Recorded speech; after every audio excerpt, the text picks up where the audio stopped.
Welcome to Heart with Anna, featuring your host, Anna Jaworski. Our program is designed to empower the CHD or congenital heart defect community. Our program may also help families who have children who are chronically ill by bringing information and encouragement to you in order to become an advocate for your community. Now, here is Anna Jaworski. Welcome to the 11th season of Heart to Heart with Anna. Today, we're going to talk to a heart sibling about her relationship with her brother, who was born with a congenital heart defect. In the second segment, we'll find out what happened after his heart defect was discovered, and we'll conclude the show by talking with Ayrton about what advice she has for other heart siblings. Today's show is Heart Sister Now and Forever, and our guest is Ayrton Beatty. Ayrton Beatty is 33 years old and lives in a small town in Scotland. She is currently on disability, but is studying for a psychology degree through the Open University. She enjoys the company of her cat Alfie and her partner Jay. Ayrton joins us today as the sister of a young man named Edward. 18 years ago, Ayrton's life suddenly changed. Today, we're going to talk to her about what happened. So welcome to Heart with Anna, Ayrton. Hi, I'm happy to be here. Well, I'm very happy to have you. You and I have been talking on Facebook for, 3 years? And so it's about time you come on the program. Yes, definitely. So, Ayrton, why don't you start by telling us about Edward? Edward, he was born on the 4th of July 1980. He was an Independence Day baby. He was a massive soccer fan. Followed his team, Nottingham Forest, throughout the years. Went to a lot of their games with him. He played football for the local amateur team and school football teams. And as he grew older, he worked as a DJ in the local nightclubs and did a lot of bar work in the pubs and bars in the area. How far apart were the two of you in age, Ayrton? Edward is 3 years older than me. 3 years older. Okay. What was it like growing up with a brother 3 years older than you? Did you always feel protected? Yes and no. We did. We were close, but at the same time, we did fight quite a lot. But that's normal for siblings. Right. I was just going to say, I think that's normal, especially for siblings who are a different sex, because you don't have as many things in common, potentially, as children who are the same sex.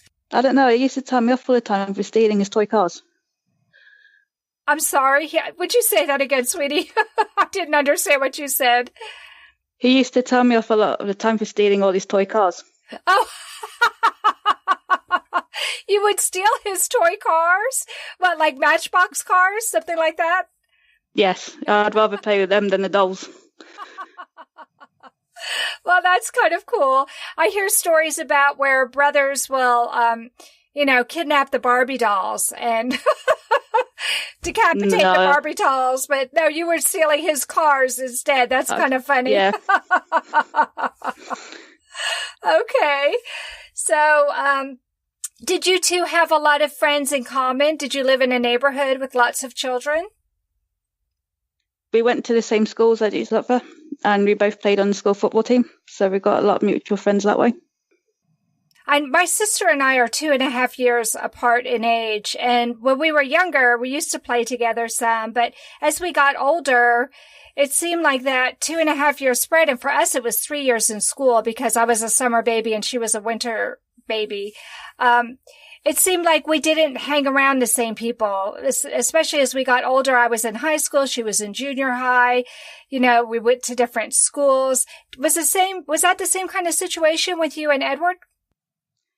The school systems in the UK are different to what they are in America. We only have 2 schools. We have the primary school and then the high school. Oh, okay. So even though there was 3 years apart, we still knew a lot of each other's friends. Mm-hmm. Mm-hmm. So were you also into soccer or football, as you call it in Scotland? Yeah, I was one of the first girls to play for the school team. Oh, really? So your brother influenced you a lot in that area then, didn't he? He used to tell me how proud he was when he saw me training with the team. Oh, that's so sweet. Was he a coach to you? He tried to be, but then I kind of started beating him and that stopped. Oh, my gosh!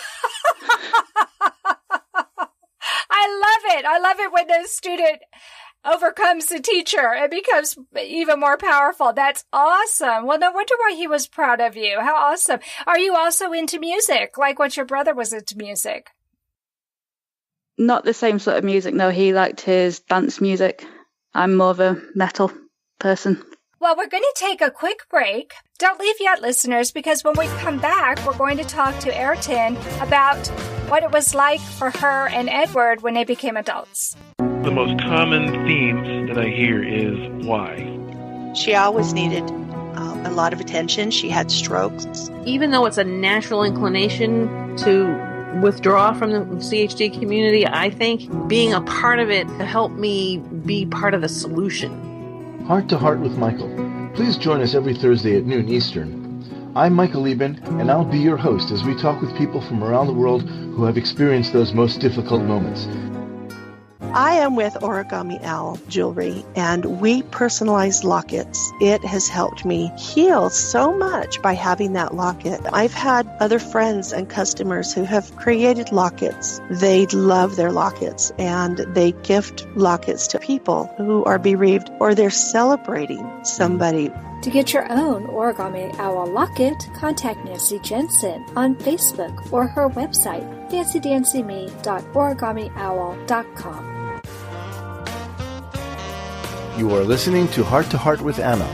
If you have a question or comment that you would like addressed on our show, please send an email to Anna Jaworski at anna@hearttoheartwithanna.com. That's anna@hearttoheartwithanna.com. Now, back to Heart with Anna. Welcome back to our show, Heart to Heart with Anna, a show for the congenital heart defect community. Today's show is Heart Sister Now and Forever, and our guest is Ayrton Beatty. We just finished talking with Ayrton about her experiences growing up with her brother, Edward, and how she ended up besting him on the soccer field, or as you would say in Scotland, on the football field. And now we're going to turn our attention to what happened as they became adults. So let's talk about... you said that Edward became a DJ and liked to play music. Tell me more about Edward as an adult. When he turned 18, he got a job working at a holiday camp in Skegness, which is on the coast in England. Uh-huh. And when he came back, he was looking at going into bar management. So while he was looking at doing the courses, he became a DJ. Wow, so he's kind of a Renaissance man, a little bit of this and a little bit of that, but it looks like he was interested in the entertainment industry. Very much so. Okay. He'd travel to the big cities for nights out. And it sounds, at this point, like he was a very healthy young man. He was.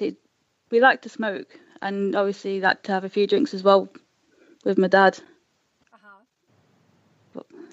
But yeah, he was fit and healthy.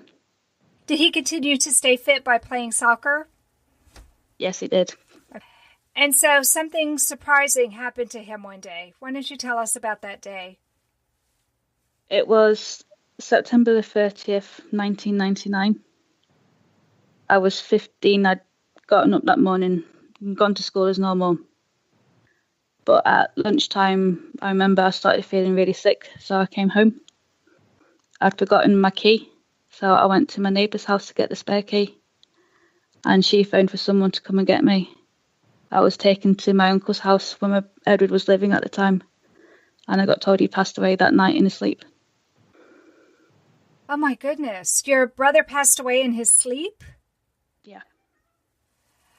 Wow, and he was only 18 years old? 19. He was 19. So what do they believe happened? We had to wait, obviously, for the autopsy, and even then it was still a few months before the inquest was heard. While they could find absolutely nothing majorly physically wrong with him, they did discover that he did have cardiomyopathy. Okay, and so are they thinking that the cardiomyopathy is what actually caused him to pass away in his sleep? They couldn't say 100% for certain, but it was definitely something to do with his heart. Wow. That must have been devastating for your family. It was. It actually came about 2 weeks after our eldest brother got married. Oh, wow. So he came back from his honeymoon with to find out that Edward had passed away. I'm so sorry. That must have been so devastating for you. Yeah, it was. I remember when you were talking to me before, when we were talking on Facebook, that you said you remember that day as if it were yesterday. Yeah, I still remember we had another relative pass away the day before. So when I was told, well, when I was sent to go to my uncle's house, I thought it was something to do with the relative that passed away. But then I felt, hang on, no, he lives in Ireland. It's probably the uncle Edward lives with, because he does have a drinking problem and he does have heart issues as well. Wow. So heart issues run in your family then? We don't know because all the kids are adopted. Oh, I didn't realize that. So you and Edward are not biological brother and sister? No. Oh, wow. And you have an older brother as well, and he is also not a biological brother? No, my mum couldn't have kids. Okay. Well, that makes it really hard to be able to predict what might happen. Yeah. For a long time, I was scared to fall asleep in case I didn't wake up again. Oh, my goodness, Ayrton. I can just imagine. So have you been checked? Has your heart been checked to see if you might have a heart problem? No, we got told by the doctor there was no point because we aren't biologically related. I know, but if you're losing sleep over it, then it seems like a quick test might be helpful to just give you peace of mind, if nothing else. I've had different tests done over the years, but at the time we got told there was no point. But I have had it tested in the years since. Okay. Well, let's talk about the fact that Edward passed away without even knowing he had a heart defect. How has that affected you, Ayrton? Quite a lot. I still have times where I'm scared to go to sleep. Mm-hmm. And it's like, especially around his birthday and anniversary, those days are still really hard. Sure they are. I'm sure they are. So I found you on in the Heart World online. So it sounds to me like you've reached out to the congenital heart defect community. Am I right? Yes. After he died, my parents joined some heart charities here in UK, and I helped with fundraising with some of the things my mum did. So it sounds like you have a new passion since your brother passed away. Yes. I was really surprised when I first met you and you told me a little bit about your story. I'm obviously learning a lot more today than what I knew before, but I was so touched that a sister would want to reach out to this community and want to be part of the community and spread awareness like you have, given that you didn't know anything about this before your brother died. It's actually quite a common thing. We found out doing research afterwards. It happens more often than you think. People do have heart defects that aren't picked up on until after they die. Yes, it does happen more often than you would think. And that's one of the reasons I do this podcast, Ayrton, is I'm trying to spread awareness. And I think if more people knew how common heart defects are, that they're the number one birth defect, I think more people need to be tested, especially athletes, because you hear about athletes who fall down on the playing field and suffer a heart attack or suffer some kind of heart issue, and that's when they discover they had a congenital heart defect, because the screenings that they do with our athletes are often not in-depth enough to let us know that there is a condition. In some countries in Europe, it's actually compulsory that athletes have their heart screened. Oh, really? I know in Italy it's compulsory, but in the UK it isn't. So are you working to try and make it compulsory? Have you been lobbying or doing anything to try and bring awareness to legislators? We've sent letters and emails off to members of Parliament, both in England and in Scotland, because it's also a postcode lottery whether or not the cause of Edward's death is recognised. Where he died, it isn't, so there's no actually official cause of death on his death certificate. Right. But he's not the only one. Like you said, there are other people. Is there any organization that's near you where you can join up with those people to try and make your countrymen more aware of this? We've worked closely with CRY, which is Cardiac Risk in the Young, and SADS, which is Sudden Adult Death Syndrome. Very good. Very good. Have they been able to make any headway? No, it's the same working with any politicians, I think. They're only interested in what's best for them. That's a pity. That's a pity. Sometimes it does take something like this happening to one of them for them to wake up and realize how important it is, and then something happens. Well, let's hope that maybe your groups that you belong to can start to make a difference. I think there's strength in unity and there's strength in numbers. So by having more and more people join together, we really can make a difference, Ayrton. Most definitely. Well, thanks for sharing this information with us. We're going to take a quick break, but don't leave yet, listeners, because when we come back, we're going to ask Ayrton's advice on how she can move forward and how others can move forward after losing a sibling. We'll be right back after this quick break.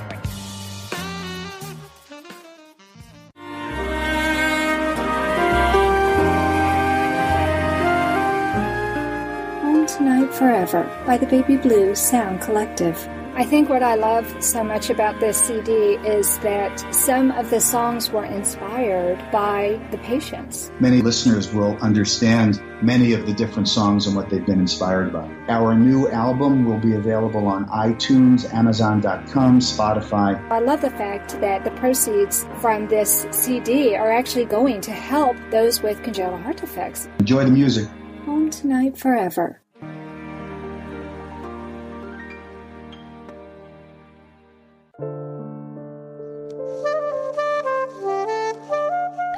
Heart to Heart with Anna is a presentation of Hearts Unite the Globe and is part of the Hug Podcast Network.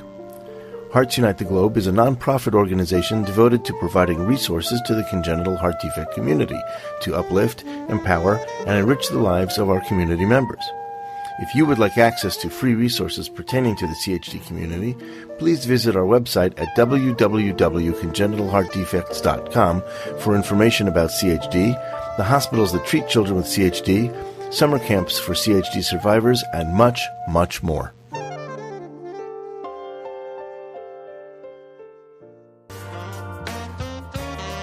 You are listening to Heart with Anna.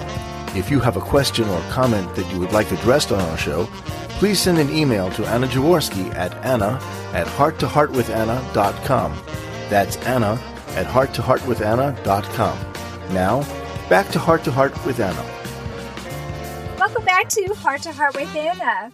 Today's show is Heart Sister Now and Forever, and our guest is Ayrton Beatty. We just finished talking with Ayrton about what it was like to lose her brother and then discover he had an undiagnosed congenital heart defect and how that has affected her. So in this segment, we're going to talk to Ayrton about how she's moving forward after having such a devastating loss. So Ayrton, the first thing is, I'm wondering how you have been able to move forward after losing Edward, and it sounds like you had also lost another relative right before him. That's a lot of loss to have to endure.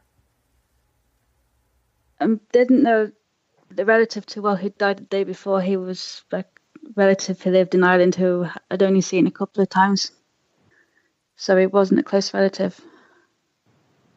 So that one didn't affect you anywhere close to what losing Edward affected you? Nowhere near as close. Mm-hmm. So I am also producing a podcast right now called Heart to Heart with Michael, and that is a podcast for the bereaved community. One of the things that I've been learning working with him and his guests is that moving forward is different for every person, and that there are different ways that we can move forward. I hate to say move on because I don't think we ever move on, but we have to keep moving forward. And I've learned that from some of the guests. One of the things that I learned from CJ was that you honor your loved ones by moving forward and by continuing to remember them. And it seems to me that you have done just that by working with these two nonprofits, by sending letters to your congressman. How do you feel that you've moved forward, Ayrton? It's not been easy. At the beginning, I felt like I had to be strong for my parents. Sure. It's like even like times now, even especially around his birthday and anniversary, I still struggle. But I always have a drink in his memory because I know he'd prefer that than sitting around crying my eyes out. I think that's neat how you have a drink in his memory, because it sounds like he enjoyed a good drink himself, and studying to be a bartender, or being a bartender, I'm sure he enjoyed putting different kinds of drinks together. He was a big fan of his beer. Okay. I try to remember the happy times. And it sounds like you had a lot of happy times. Yeah, we did. Like when we drove to my brother's wedding, we both liked the boy band Boyzone. So we made the parents put a tape of theirs on in the car, and we just sang the album all the way to the wedding. If your parents didn't know that music before, they certainly knew it by the time they got to the wedding, right? We actually chose one of the songs from the album to play at his funeral. Oh my goodness. Wow. So that album really has deep meaning for you, doesn't it? Yes, it does. I think that's really special. Well, we know that music was important to him, with him being a DJ too, right? Yeah, I got a lot of his CDs and stuff after he died. Did you? So what do you do to keep Edward's legacy alive, Ayrton? I talk to people about him. I let them know that even though he's not around anymore, he's still very much thought of. Last year, I completed a marathon in a month for him. Did you? Oh, that's wonderful. That's wonderful. Yeah, I mean, that's how I met you. One of the first things that you said to me was, I had a brother with a congenital heart defect, and my brother died from his heart defect. And I remember feeling so touched that that's why you were out there in the community. That's why you were reaching out and touching people. So I do believe that is how you are keeping his legacy alive. So what advice do you have for other siblings who may experience a traumatic loss like yours? Just take each day as it comes. Some days it's going to be hard, some days not so hard. For me, it's been over 18 years now since I lost Edward. But it does get easier. You never forget them. Right. You always carry them with you in your heart. Absolutely. Do you think having your tradition where you have a beer for him and you have his music, I imagine you listen to some of his CDs sometimes, do you think that helps you to get through it a little bit easier? It's gotten easier since I've actually got in touch with some of his old school friends through Facebook. Really? Okay. Yeah. I can't repeat some of the stories they've told me about him, though. But it's nice to be able to talk to somebody else who knew him and to be able to share memories with each other. Do you think that's been therapeutic for you? Definitely. Okay. So that might be a piece of advice that you would give to another sibling, is don't be afraid to reach out to your siblings' friends. They'll be hurting too. If we can all talk, remember the good times, it's a good thing. Oh, I love that. You're so right. The friends will be hurting as well. And so grief shared is divided. So by sharing with each other, you can each carry a little bit less burden. Yep. I love that. Is there anything else that you would like people to know about Edward? He was just this amazing, fun-loving character who was constantly causing trouble for everyone who knew him. Mischievous trouble, right? Oh yeah, nothing too bad. He sounds like an awesome person. He was. That's how I remember him. That's a wonderful way to remember him. Do you have any last words of advice for our listeners? Just take comfort in knowing that in this community you're not alone. Oh, There's plenty of others. There's plenty of others who have been through either exactly the same or something similar. Don't be afraid to reach out. Oh, I love that. And that's why we have Heart to Heart with Michael, because I agree with you. It helps knowing that you're not alone. And it helps to know that there's a whole community out there who really gets it. You know, they understand that sometimes you may have tears come to your eyes for no apparent reason, but you just saw something or you just heard something that reminded you of your loved one. Exactly. I mean, there's times I've had to leave supermarkets because the song that was played at his funeral came on. Yeah. It's amazing how different places like supermarkets or restaurants will evoke very strong emotions in you, isn't it? Yeah. Yeah. Well, thank you so much for coming on the program today and sharing Edward with us, Ayrton. You're welcome. I really enjoyed getting to know you better. We've been waiting for this for 3 years, so it's about time it happened. I know.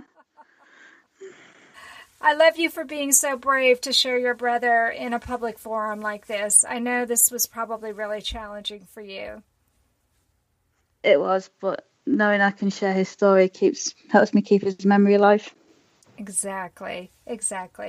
Well, friends, that does conclude this episode of Heart to Heart with Anna. Thanks for listening today. Come back next Tuesday at noon Eastern Time. Until then, please follow our show, Heart to Heart with Anna, on iTunes. You can find us by looking up my name, Anna Jaworski. And remember, my friends, you are not alone. Thank you again for joining us this week. We hope you have been inspired and empowered to become an advocate for the congenital heart defect community. Heart to Heart with Anna, with your host Anna Jaworski, can be heard every Tuesday at 12 noon Eastern Time.